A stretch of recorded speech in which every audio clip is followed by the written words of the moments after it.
오늘은 사도행전이 계속해서 전도에 대한 이야기인데 특별히 힘에 대해서 한번 이야기를 해보려고 합니다. 힘, 그 힘을 어떻게 사용할 것이냐 하는 부분인데 우리 육체 이런 힘을 말하는 게 아니고요, 권력을 말하는 것입니다. 권세 또는 권력, 그 힘을 어떻게 사용할 것이냐, 어떻게 사용하는 것이 옳으냐 하는 것인데요, 보통 사람들이 말하기를 권력은 아편과도 같다라고 합니다. 왜냐하면 중독성이 있기 때문입니다. 한번 권력을 잡으면 놓고 싶지가 않죠. 권력이 주는 묘한 매력이 있지 않습니까? 그래서 그 권력의 매력을 제대로 맛본 사람은 아편보다 더 중독성이 강하다, 이렇게까지 이야기들을 합니다. 한번 권력에 중독되면요, 그것을 유지하기 위하여서 때로 정당하지 못하다라는 것을 알면서도 그 정당함을 어떻게 해서든지 합리화시켜서 행하고야 말죠. 우리의 상식이나 양심이나 합리적인 사고에서 벗어나는 것을 만천하가 알고 있음에도 불구하고 정작 자신은 모른다든가, 아니면 알지만 모르는 척하거나, 아니면 다른 그 무엇으로 합리화를 해서 어떻게 해서든지 그 권력을 유지하려고 하는 그런 습성들이 있어요. 이것은 이 땅이 가지고 있는 권력의 모습입니다. 서양 사람들은 거의 그렇게 권력의 구조 안에서 그러한 권력을 행사하곤 합니다. 그런데 이게 그리스도인들은 그러면 다르냐라고 할 때 별반 다르지 않는 것 같습니다.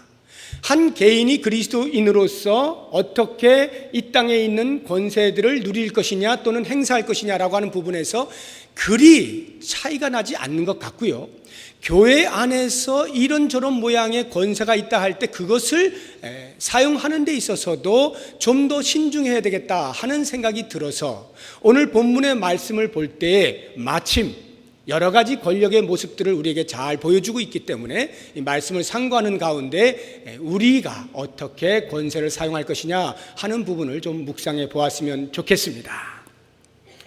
먼저 지난주의 말씀을 보시게 되면 우리 사도 바울이 자기 간증을 하지 않습니까? 자기를 막 죽이라고 소리를 치는 그 유대인들 앞에서 이제 간증을 하는데, 유대인들 입장에서 보면 전혀 듣고 싶었던 것이 아닌데 갑자기 사도 바울이 로마 군인의 호의를 받다 말고 그 층계 위에 서서 돌아서서 자기들에게 말을 하기 시작한 것입니다. 그러니까 이 유대인들은 얼떨결에 그냥 듣게 된 거예요. 모르겠습니다. 혹시 무슨 말을 하는가 이렇게 궁금해서 호기심으로 또 들어보려고 했을런지는 모르겠습니다만, 아무튼 사도 바울이 간증을 하는 것을 얼떨결에 듣고 앉아 있는데 어느 시점이 되었을 때에 유대인들이 더 이상 듣지를 않고 딱 멈추어 섭니다.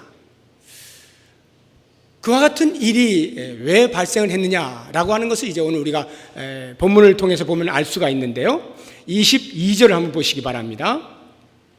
이 말하는 것까지 그들이 듣다가 소리 질러 이르되, 그러니까 어느 시점이 되어서 더 이상 듣지 않고 소리를 질렀습니다. 어떻게 질렀습니까?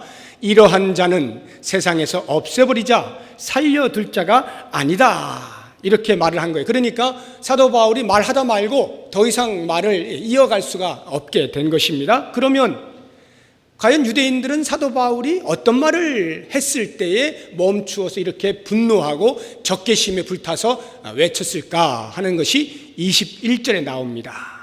같이 한번 읽어볼까요? 나더러 또 이르시되 떠나가라, 내가 너를 멀리 이방인에게로 보내리라 하셨느니라.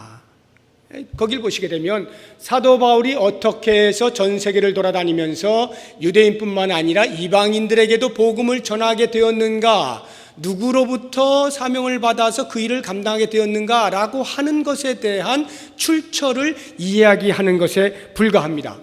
그럼에도 불구하고 유대인들이 이 대목에서 더 이상 듣기를 거부한 이유가 무엇일까요? 이 말의 의미는 이런 겁니다.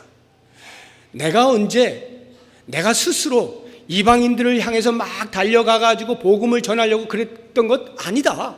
나는 다메섹 도상에서 예수님을 만나게 되면서 예수님께서 주신 그 사명 때문에 어쩔 수 없이 전 세계를 돌아다니면서 이방인들에게 복음을 전하게 된 것이다, 이 말인데, 이와 같은 신적 기원, 사도 바울이 이방인에게 복음을 전하는 이 신적 기원에 대하여 이야기를 들을 때 유대인들은 더 이상 그걸 받아들일 수가 없어요. 왜냐하면 유대인들의 생각에는 자기들이 하나님으로부터 특별한 사랑을 받아서 하나님께 많은 민족 가운데 자기 민족이 탁 선택을 받은 것입니다. 그러니까 다른 이방인들하고는 도저히 비교를 할 수가 없는 거예요. 그런데 사도 바울이 이방인에게로 부름을 받아 나아가게 됐다라고 하는 신적 기원을 말할 때에는 그 뉘앙스가 유대인이나 이방인이나 그리스도 안에서는 구별이 없다, 차별이 없다 라고 하는 것으로 들었기 때문에 유대인들이 더 이상 그것을 받아들일 수가 없게 된 거예요.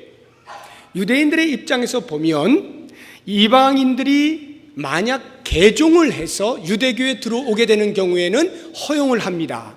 그러나 여전히 이방인 유대교인이에요. 그래서 등급의 차이가 있어요. 자기들은 나면서부터 유대인이고 그 사람들은 후천적으로 획득하여 받은 유대인입니다. 그렇기 때문에 여전히 자기들에 비하여 그 이방인들은 열등한 존재예요. 그것을 인정하면서 유대교 개종한 것을 허용을 하는 것입니다. 그런데 그리스도교 안에 들어온 유대교에서 개종한, 그리스도교로 개종한 유대인들도 이와 같은 사고가 별반 다르지가 않았어요. 그래서 그리스도교로 들어오는 이방인들도 역시 먼저 유대교로 개종한 다음에 그리고 유대교로 와야 한다, 그리스도교로 들어와야 한다라는 생각을 가지고 있었던 거예요. 그래야만 본래 유대인과 이방인으로서 그리스도인 된 자의 차이가 있게 되는 것입니다. 여전히 열등한 존재로 이렇게 존립을 할 수가 있게 되는 것이죠. 그런데 사도 바울이 그것이 아니다라니까, 그리스도 공동체 안에서는 유대인이나 이방인이나 다 하나다라고 하는 뉘앙스로 말을 하니까 더 이상 그것을 받아들일 수가 없어서 분개를 한 것이에요. 도대체 하나님을 어떻게 보고 하나님께서 우리 백성만 이렇게 택한 것인데 어찌 똑같이 여길 수가 있느냐, 이렇게 분개를 하고 적개심을 갖게 된 것이죠. 그러다 보니 자연스럽게 그들의 눈에 볼 때에는 사도 바울은 공공의 적이 될 수밖에 없는 것입니다.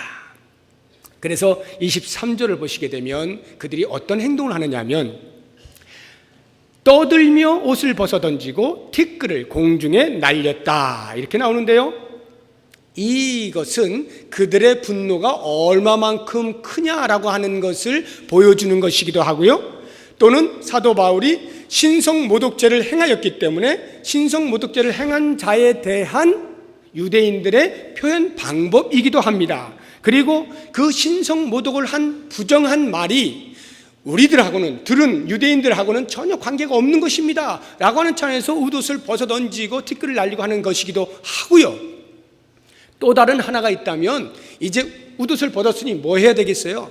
돌을 던져야죠. 스데반 돌 던질 때도 그렇게 하지 않았습니까? 돌 던질 준비가 다 돼 있다, 이런 말이에요. 신성모독을 한 자는 가만 놔둘 수가 없다. 그 정도로 지금 유대인들은 화가 많이 나 있는 상태인 것입니다. 바로 이 부분에서 이제 제가 오늘 바울과 유대인이 보여주고 있는 권력을 행사하는 그 방법의 차이를 한번 보고자 하는 것입니다. 먼저 바울을 보도록 하죠. 간증을 통해서 사도 바울이 이야기한 것처럼 바울은 예수님으로부터 직접 사명을 받죠. 다메섹 도상에 가다가 빛으로 예수님을 만나게 되고 이방인을 위한 나의 택한 그릇이다, 가라 하는 그 사명을 직접 받게 되었습니다. 그리고 고린도후서 5장 20절을 보게 되면 사도 바울은 자기 자신을 가리켜 이렇게 표현을 합니다. 그러므로 우리가 그리스도를 대신하여 사신이 되어 하나님이 우리를 통하여 너희를 권면하시는 것 같이 그리스도를 대신하여 간청하노니 너희는 하나님과 화목하라. 그리스도를 대신한 사신, 즉 그리스도의 대사라고 자기 자신을 여기고 있는 것입니다. 한번 보십시오. 우리의 이 땅에서 어느 한 나라의 대사로 임명을 받는 것이 얼마나 큰 권세입니까? 주미 대사, 주일 대사, 주중 대사, 대단한 권세를 가지고 있는 것 아닙니까? 하물며 만왕의 왕 대신 예수 그리스도로부터 하나님 나라의 대사로 파송을 받고 임명을 받는 이 권세는 얼마나 크겠어요. 그러면 그렇게 대사로 임명받은 사도 바울의 입장에서 볼 때에 그 권세에 대한 자긍심이라고 하는 것은 대단한 것입니다. 그런데 놀라운 것은 사도 바울이 그 가지고 있는 권세를 자기 자신의 자리를 지키고 지위와 입지를 견고히 하기 위하여 사용해 본 적이 없다는 것입니다. 고린도후서 10장을 한번 찾아보겠습니다. 고린도후서 10장입니다. 신약 성경 296쪽입니다. 빨리 찾아보세요. 신약 성경 296쪽 고린도후서 10장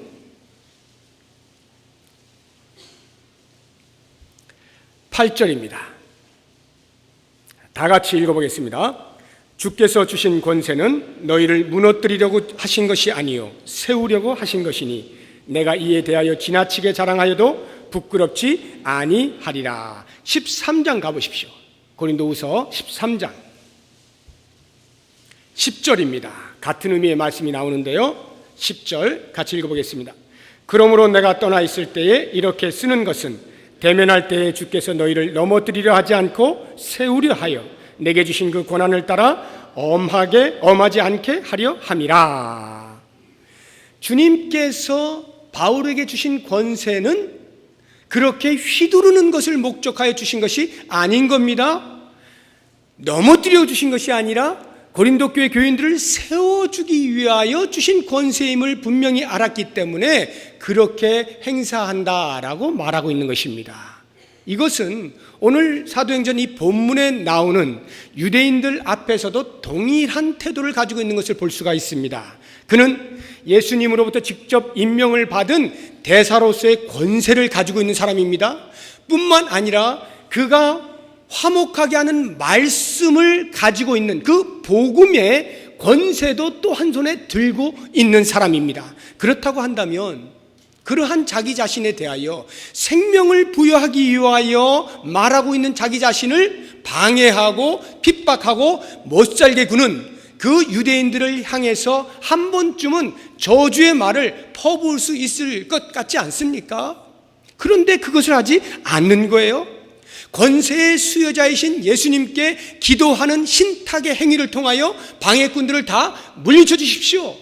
이렇게 할 수도 있는데 하지 않는 거예요. 그가 하는 일은 오직 무엇입니까? 그들 앞에서 내가 어떻게 주님으로부터 은혜를 받았느냐라고 하는 자기 간증을 하는 것뿐이었습니다. 그러니까 권세를 가지고 있는 사람으로서는 별로 재미가 없는, 아무 권세도 없는 사람 같은 그러한 모습을 하고 있다는 것이죠.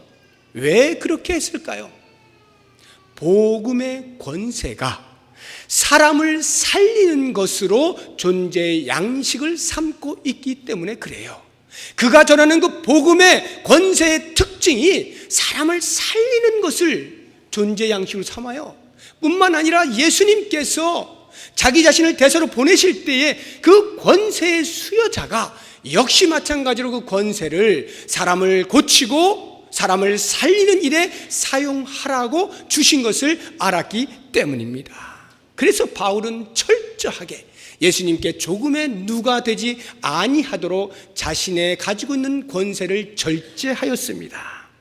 복음이 조금이라도 내 권세의 욕구로 인하여서 변질되지 아니하도록 억제를 하였습니다.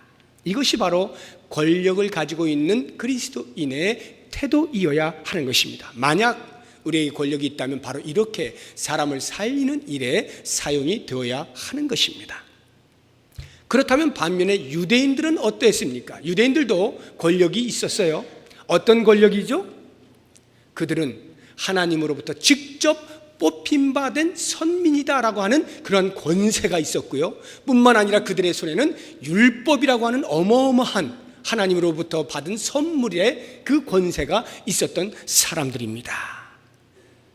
그렇기 때문에 그들이 그와 같은 권세를 가지고 있는 사람임에도 불구하고 사도 바울이 치욕스러운 말을 하지 않습니까? 적어도 그들의 편견에 따르면 치욕스러운 거죠. 어떻게 그러한 자기들과 저 이방인들과 동일하게 볼 수가 있느냐라고 하는 그 치욕스러운 말을 듣게 되었을 때에 분노할 수밖에 없었고, 그 분노에 따라서 자연스럽게 자기들이 가지고 있는 그 권력을 동원을 하게 된 것이죠. 자기들의 종교를 지키고 공의를 실현한다라고 하는 그 대의 명분이 그들의 권력 동원에 정당성을 부여하기에 충분하였던 것입니다. 많은 무리의 권력 앞에선 한 사람을 심판하고 정죄하는 것 아무것도 아니죠. 아주 쉬운 일입니다. 게다가 유대교의 근간을 흔들어대고 있는 그 사람을 응징한다라고 할 때 사용되어지는 권력이라고 하는 것은 오히려 그들에게는 자랑스러운 것이 될 수가 있는 것입니다. 뿐만 아니라 감히 권력을 가진 자에게 도전을 할 때 어떻게 될 것이다 라고 하는 그 결과를 알려준다 라고 하는 것은 이 권력을 가진 자의 아주 독특한 매력이 되는 거예요. 그래서 그렇게 권력에 대한 욕심이 생기게 되는 것입니다. 세상의 권력은 거의 대부분 이러한 식으로 사용이 돼요. 자기 자신을 공격하거나 우리의 공동체를 치명적으로 이렇게 공격을 하는, 침범하는 그러한 사람들을 응징을 하는 데 사용을 하죠. 그래서 세상의 권력이라고 하는 것은 공의를 내세워서 사람을 경직되게 만들어요. 이 공의라고 하는 것은 대단히 중요한 것입니다. 어느 공동체에도요, 공의가 반드시 살아야 돼요. 그런데 공의만 있는 공동체는요, 그 사회를 경직되게 만들고 그 공동체를 경직되게 만들고 그 나라를 경직되게 만듭니다. 그래서 우리가 조심을 해야 되는 거예요. 자, 그럼 이번에는 바울과 그 다음 등장하고 있는 천부장이 행사하는 권세에 대하여서 한번 비교하여 또 보도록 하겠습니다. 유대인들이 들고 일어났습니다. 돌을 치려고 합니다. 죽이려고 합니다. 그런 소요가 일어나자마자 천부장이 급하게 명령을 내려서 사도 바울을 보호하고 영내로 데려가라 명령을 합니다. 그런데 그걸로 끝나지 아니하고 천부장이 생각할 때 야, 이건 뭔가가 있다라는 생각이 들었어요. 사도 바울이 유대인들에게 말을 할 때는 히브리어, 아람어로 말을 했거든요. 그러니까 천부장은 못 알아듣는 거예요. 그런데 눈치를 보니까 지금 그 듣고 있던 유대인들이 난리가 났거든요. 아, 이거 분명히 심기를 건드렸구나. 이 사람 뭔가 지금 뭔가 있긴 있어. 내용은 모르겠는데 뭔가 잘못한 게 있는 것 같다는 느낌이 딱 오니까 그 사람을 신문하기로 작정한 거예요. 그래서 백부장이 시킵니다. 신문을 해라, 채찍질을 해라. 그래서 그 내용을 알고 싶었던 것입니다. 바로 이 부분에서 천부장이 사용하고 있는 그 권세의 모습을 우리가 볼 수가 있는데요. 당시 예루살렘의 치안을 담당하고 있던 천부장이었기 때문에 이 정도의 권세는 사용하는 것이 맞지 않느냐라는 생각이 들기도 합니다. 그렇지만 엄밀하게 말하면 천부장은 자기가 가지고 있는 권세를 넘어섰어요. 그 권세를 남용을 했다, 이렇게 보시면 되겠습니다. 왜냐하면 유죄 판결이 나지도 않은 상태에 있는 사람을 고문을 하는 것은 로마법 자체가 원하는 게 아니에요. 저촉을 하고 있는 것입니다. 그런데 그가 신문하기 위해서 동원한 그 고문의 방법이 채찍질 아닙니까? 이 채찍질은요, 예수님께서 십자가에서 못 박혀 돌아가시기 전에 빌라도에 의해서 당한 그 채찍질하고 같은 것인데요, 그러니까 로마인의 채찍질을 맞는 것인데, 로마인이 가지고 있던 채찍은요, 한 줄이 아니에요. 가죽끈으로 여러 줄이 있고요, 그 가죽끈에 납덩어리 또는 쇠덩어리 같은 날카로운 것들이 박혀 있습니다. 그래서 엎드려 놓고 그것을 치는 건데요, 몇 줄 가죽끈에 날카로운 것들이 치니까 등짝이 나만 알 리가 없죠. 모든 살점이 다 떨어져 나가는 거예요. 그래서 이 채찍질은요, 시킨 사람이 그만해라 라는 중지 명령을 내리지 않는 한 계속 때리게 돼 있거든요. 그래서 대부분 죽거나 아니면 산다 해도 영원히 불구가 되거나 하는 경우들이 적지 않았습니다. 그러면 한번 생각을 해보십시오. 천부장이 이 사람의 죄가 무엇일까를 알고 싶어서 채택한 고문의 방법으로는 너무 심한 거 아닙니까? 그렇게까지 거의 죽일 정도로 그렇게 죄를 알아내야 될 것은 아니잖아요. 죄가 판명이 난 것도 아닌데, 그러면 왜 천부장은 그와 같은 권세를 남용했을까라고 생각할 때에 나름대로 이해가 되긴 합니다. 어떤 거냐면, 당시에 그 예루살렘을 치안하는 로마의 군인은 치안을 잘 유지해야 됩니다. 만약에 그렇지 아니하고 폭동이 일어나거나 민심이 어수선해지거나 그러한 사실이 로마 정부에 보고가 되게 되면 로마 정부가 심문을 하게 돼 있어요. 문책을 하고요, 심하면 직위를 해지해 버립니다. 그러니까 천부장의 입장에서는 지금 자기의 밥그릇이 달려있는 부분입니다. 자칫 잘못했다가 이 소동을 크게 했다가는 자기의 밥그릇이 끊기게 생긴 거예요. 그러니까 폭도가 크게 일어나서 로마 정부의 보고가 들어가기 전에 빨리 진압을 해야 되겠다라고 하는 생각을 갖게 된 거죠. 그러니까 이렇게 좀 무모한 그러한 고문 방법을 채택을 하게 된 것입니다. 그럼에도 불구하고 이해는 되지만 천부장은 자기의 권세를 남용을 한 것이면은 틀림이 없습니다.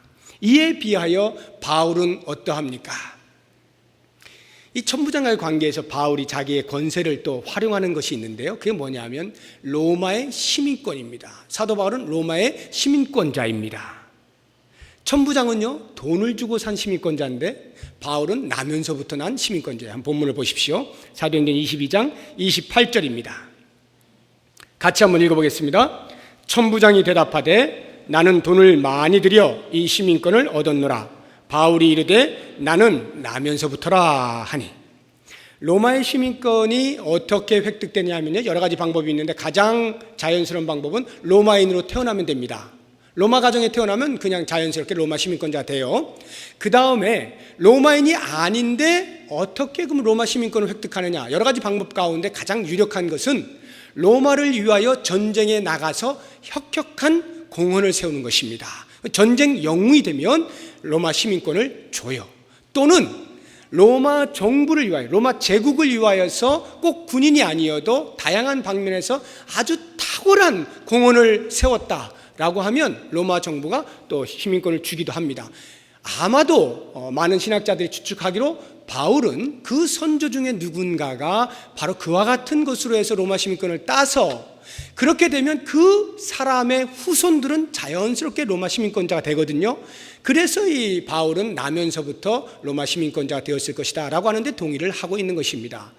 그런가 하면 로마 시민권은 또 좀 이렇게 그 뒤에서 이렇게 부정적인 방법으로 획득할 수 있는 방법인데, 그게 바로 돈을 주는 것입니다. 보따리에다 돈을 싸가지고 아니면 007 가방에다가 한가득 해가지고 로마 관리에게 전달해주면 그 사람이 암암리에 로마 시민권을 주고 돈을 챙기는 겁니다. 그러한 부정이 로마 제국 가운데 있었는데, 지금 천부장이 보니까 돈을 주고 자기는 로마 시민권자가 됐다는 걸 보니 바로 그와 같은 방법을 사용한 것 같아요. 그러면 한번 보십시오. 로마 시민권을 얻는 방법이 다양하다는 말은 그 시민권에도 등급이 있다 이런 말이에요. 가장 높은 등급이라면 아무래도 로마인으로서 태어난 것이겠죠. 그 다음이라고 한다면 그런 혁혁한 공헌을 통해서 로마 시민권을 취득한 다음에 그 후손들이 나면서부터 난 그 로마 시민권이 아마 높은 등급일 것이고요. 돈 주고 취득한 로마 시민권은 한참 미치겠죠. 그러니까 이 등급의 차이가 그들은 다 안단 말입니다. 사도 바울이 나면서부터야 라고 말을 할 때 이미 천부장은 눈이 동그래진 거예요. 자기는 평생의 돈을 긁어 모아가지고 그 좋은 시민권 하나 따면 이제 그 돈 들인 그거 다 도로 회수할 수 있을 거야, 이런 생각으로 그 고생을 다 해가면서 돈을 바쳐서 땄는데, 이 사람은 그냥 가만히 나면서부터 로마 시민권이 됐다 하니 자기보다 훨씬 높은 등급의 시민권자이니까 그 사람을 채찍질을 하려고 했고 고문을 하려고 했다는 것이 만약에 로마 정부에 들어가면 자기는 그냥 그 자리에서 목이 땡강하는 것입니다. 그러니 얼마나 놀랬겠어요. 깜짝 놀라가지고 모든 거 스톱 이렇게 하고 중지를 해서 사도 바울이 더 이상 이제 그런 고문을 당하는 일은 없게 되었습니다. 자, 그러면 이 상황에서 사도 바울이 나는 로마 시민권자요 라고 말을 하는 이 시민권을 가진 권세를 사용한 것에 대하여 어떻게 생각할 것이냐 하는 부분인데요. 이것에 대해서 이렇게 말하는 사람이 있고 저렇게 말하는 사람이 있어요. 그거는 잘못된 것이다, 잘못 권세를 사용한 것이다, 아니면 사용을 잘한 것이다, 이렇게 보는 사람들이 있는데 그 두 가지 제가 한번 소개를 해볼 테니까 들어보세요. 어떤 사람들이 이 사도 바울이 로마 시민권을 말한 것을, 나는 로마 시민권자요 라고 말한 것을 잘못됐다라고 보는가 하면, 사도행전 16장을 보면 사도 바울이 2차 전도 여행 때 빌립보로 가서 점치는 귀신 들린 여종을 고쳐주었다가 주인들에 의하여서 감옥에 갇히는 일이 있지 않습니까? 거기에 보면 감옥에 갇힐 때 그냥 갇히는 게 아니라 매를 무지하게 맞습니다. 그리고 감옥에 갇힐 때 착고에 채여요. 그리고 그 시커먼 깜깜한 깊은 감옥에 갇혀 있는 거예요. 그런데도 불구하고 그가 로마 시민권자라는 말을 그 당시 안 합니다. 그리고는 한밤중이 되어서 벌떡 일어나서, 아니면 뭐 처음부터 일어나서 했는지 모르겠습니다만 신라와 함께 찬송을 부르고 기도하는 일이 있는 거예요. 그런데 성경을 보십시오. 얼마나 놀라운 일이 있습니까? 옥토가 흔들리고 지진이 일어나면서 문이 다 열리고요, 놀라운 기적의 역사가 나타나지 않습니까? 봐라, 사도 바울이 자기의 가지고 있는 권세를 사용하지 않고 오직 하나님만 의지하고 그 모든 핍박을 받아냈을 때에 하나님의 이 놀라운 역사를 봐라, 하나님이 하시지 않느냐, 이 아름다운 신앙을 보라, 이렇게 말을 하는 사람이 볼 때에는 지금 사도 바울은 어떻습니까? 그 알량한 시민권자의 권세를 행사했다가 목숨을 겨우 모면하고 부지하는 그러한 모습을 볼 때 부끄러워 보이지 않습니까? 야, 무슨 사도 바울이 이래? 신앙적으로 멋있어 보이지가 않는 거예요. 훌륭해 보이지가 않는 거예요. 어쩌면 순교를 할 수도 있을런지 모르는 그 자리를 그냥 회피해버린 것입니다. 그러니까 이거는 권세를 잘못 사용한 것이다 라고 보는 거예요. 제가 볼 때는 조금은 억지스럽습니다. 왜 그러냐? 사도 바울은 지금 자기 목숨 부지하기 위하여 목숨에 막 목을 걸고 그렇게 사는 사람이 아니잖아요. 지금까지 그가 그렇게 살아왔나요? 아니잖아요. 그렇다고 하면 왜 이 순간에는 갑자기 채찍질이 가죽끈에 그 매달린 쇳덩어리가 너무나 무서워가지고 깜짝 놀래가지고 그렇게 했을까요? 그렇게 보기엔 너무 무리입니다. 그러면 무엇일까? 왜 그 권세를 사용했을까? 한마디로 이것입니다. 그는 지금 매를 맞으면 안 돼요. 혹시 매 맞다가 죽으면 안 되는 거예요. 왜냐하면 그는 3차 전도 여행까지 오는 동안에 분명한 사명을 또 하나 발견했는데, 그게 바로 로마로 가서 복음을 전하는 그 사명을 자기가 받은 거예요. 그래서 이 내적인 충동이 가득했습니다. 나는 지금 로마로 간다, 로마로 가서 복음을 전한다. 그런데 거기서 맞아 죽어봐요. 어떻게 되는 겁니까? 큰일 나는 거죠. 빌립보 감옥에 갇힐 때는요, 그러한 로마로 반드시 가야지라고 하는 게 없었어요. 그냥 복음을 전하는 그 자체가 그의 목적이에요. 그러니 그렇게 하다가 죽을 수도 있는 거죠. 순교당할 수도 있는 거예요.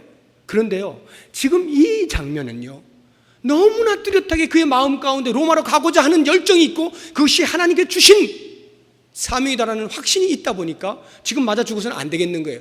그래서 그가 나는 로마 시민권자요 라고 말을 함으로써 일단 그 자리를 피하게 된 것입니다.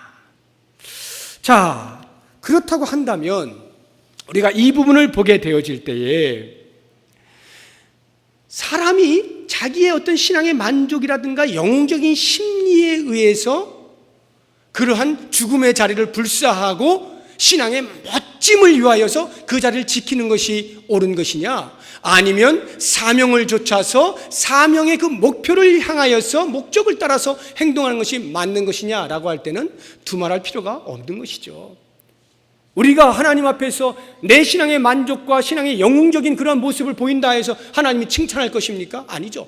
사명을 어떻게 감당하느냐라고 하는 것이 관건 아닙니까? 그런 면에서 진정한 용기와 진정한 신앙과 믿음이라고 한다면 그것은 사명의 목표를 향하여 달려나가고 그것을 따라서 행동하는 것이야말로 진정한 용기라 믿음이라 할 수가 있겠습니다. 그런 면에서 볼 때 바울이 자기의 신분을 밝힌 것은 권세를 악용한 것이 아님을 알 수가 있는 것입니다. 또 한 가지 우리가 볼 수 있는 것은 그가 로마 시민권자라고 하는 그 권세를 가지고 자기 자신을 위하여 한 번도 사용해 본 적이 없어요. 예를 들면 지금 이렇게 자기를 고문을 하려고 했던 그 천부장에게 나는 지금 로마 정부에다가 너를 고소하겠다, 이렇게 하지 않잖아요. 빌립보 감옥에 갇혀 있을 때도요, 나중에 보면 이제 밖에 나갈 때에 나 로마 시민권자인데 대충 내보낼 생각하지 마라, 정식으로 나를 내보내라, 이렇게 요구는 합니다만, 그래서 자기를 가두고 자기를 때리고 감옥에다 가두고 착구를 채운 그 사람들을 고소하겠다 하지 않잖아요. 얼마든지 시민권자로서 할 수 있음에도 불구하고 하지 않는 것입니다. 그렇다고 한다면 왜 사도 바울은 그렇게 할 수 있는 부분에 대하여 하지 않았을까요? 그것은 로마 시민권이 주는 그 권세보다 훨씬 더, 아니 비교할 수도 없는 어마어마한 권세가 자기에게 있기 때문입니다. 그게 바로 하늘 시민권자예요. 천국 시민권자이기 때문에 그렇습니다. 빌립보서 3장 20절을 보면요, 그러나 우리의 시민권은 하늘에 있는지라 거기로부터 구원하는 자 곧 주 예수 그리스도를 기다린다, 이렇게 말씀하고 있어요. 하늘의 시민권자, 그러므로 그는 혹시 자신이 이 땅에서 누릴 권세가 있다라고 할 때에 그것이 결코 복음을 넘어선 적이 없어요. 자기 자신의 유익을 위하여 사용한 적이 없단 말입니다. 천국 시민권자는 복음의 성격, 복음의 그 존재 양식을 따라서 사람을 살리고 고치는 일에 필요하다면 권세를 사용했지 자기 개인의 유익을 위하여 사용하지 않는다 하는 말이에요. 이것이 바로 참 그리스도인의 권세를 가진 자의 모습인 것입니다. 자, 그러면 이제 제가 결론의 말씀으로 예수님께서는 과연 이 권세에 대해서 어떠한 교훈을 주셨는가 하는 것을 한 단편적인 것을 보면서 말씀을 맺도록 하겠습니다. 우리 같이 한번 찾아볼 텐데요, 마태복음 18장을 가보시기 바랍니다. 마태복음 18장입니다. 신약성경 30쪽입니다. 15절 이하를 보시면 신앙 공동체 안에 죄를 범한 사람을 어떻게 다루어야 하느냐라고 하는 부분에 대해서 예수님께서 권면하시는 내용이 나오는데요, 15절부터 17절까지 우리 같이 한번 읽어보겠습니다. 내 형제가 죄를 범하거든 가서 너와 그 사람과만 상대하여 권고하라. 만일 들으면 내가 내 형제를 얻은 것이요, 만일 듣지 않거든 한두 사람을 데리고 가서 두세 증인의 입으로 말마다 확증하게 하라. 만일 그들의 말도 듣지 않거든 교회의 말하고 교회의 말도 듣지 않거든 이방인과 세리와 같이 여기라. 여기를 보시면 신앙 공동체 안에 죄를 범한 형제가 있습니다. 그 형제를 어떻게 교회가 권세를 사용해야 될 것이냐를 교훈하고 있는 것인데요, 먼저 그 죄를 알고 있는 사람이 조용히 찾아가라는 거예요. 그래서 이야기를 해서 만약 회개를 하면 그 사람을 얻는 것이죠. 사람들에게 부끄럽게 나타나지 않고 해결이 된 것입니다. 그런데 말을 안 들어요. 그러면 두세 증인을 데리고 갑니다. 같이 말하게 합니다. 증인이 있다 하고는 이야기를 하는데도 또 말을 안 들으면 그 다음에는 교회의 말을 하라. 교회의 말을 하라는 건 지도자의 말을 하라는 거예요. 그래서 교회 지도자가 교회의 권세를 가지고 이야기를 하는 것입니다. 그런데도 만약에 안 들으면 그 사람을 이방인과 세리처럼 여겨라. 이 말은 굉장히 무서운 말입니다. 출교시키라는 거거든요. 더 이상 공동체 일원이 아니다, 이런 말이에요. 자, 그러면 이제 이 부분에 대해서 예수님께서 굉장히 그 무거운 말씀을 하시는 것인데, 진의가 무엇일까? 예수님께서 이 말씀을 하시는 그 진의가 무엇일까? 이것은요, 교회에 공의를 잘 세워라 라고 하는 한 면이 있고, 또 다른 한 면은 그만큼 교회가 권세를 행사할 때는 조심해야 된다, 신중해야 된다. 권세를 행하고자 할 때는 반드시 목적이 있어야 되는데 그 목적은 사람을 살리는 것이다, 이거예요. 그 사람이 하나님 앞에 바로 서게 하기 위하여 권세를 사용해야 된다라고 하는 것입니다. 그런 면에서 공의를 세우라라고 하는 것보다 훨씬 더 중요한 것이 사랑으로 공의를 행사하라. 그래서 그 사람이 실족하지 않도록 최선을 다하라. 물론 그렇게 해서도 말을 듣지 아니할 경우에 그것은 하나님 앞에 그 사람의 책임이에요. 그렇게 선한 목적을 가지고 어떻게 해서든지 하나님 앞에 바르게 반응하게 하려고 교회가 권세를 동원하여서 권면을 하는데도 안 듣는다. 그럴 때는 어쩔 수가 없어요. 그 경우야 하나님 앞에서 그 사람이 받을 심판의 모습이겠습니다만, 적어도 교회가 권세를 가질 때, 교인이 권면하는 권세를 가질 때 그 권세는 반드시 그 사람을 책망해서 나무라고 그것을 목적하는 것이 아니라 어떻게든지 고치고 살리고 공동체 일원으로 다시 돌아와서 바르게 행사할 수 있게 하는 그 목적을 가지고 권세를 행사해야 된다라고 하는 거예요. 자, 그러면 왜 교회 안에 무슨 권세가 있겠나 이런 생각을 여러분들이 하실는지 모르겠어요. 그러나 학생들을 가르치는 교사는 학생들에게 교사의 권세를 갖는 것입니다.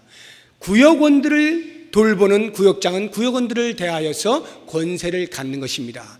장로님들은 교인들을 대표하는 권세를 갖습니다. 목사는 교회를 대표하는 권세를 갖습니다.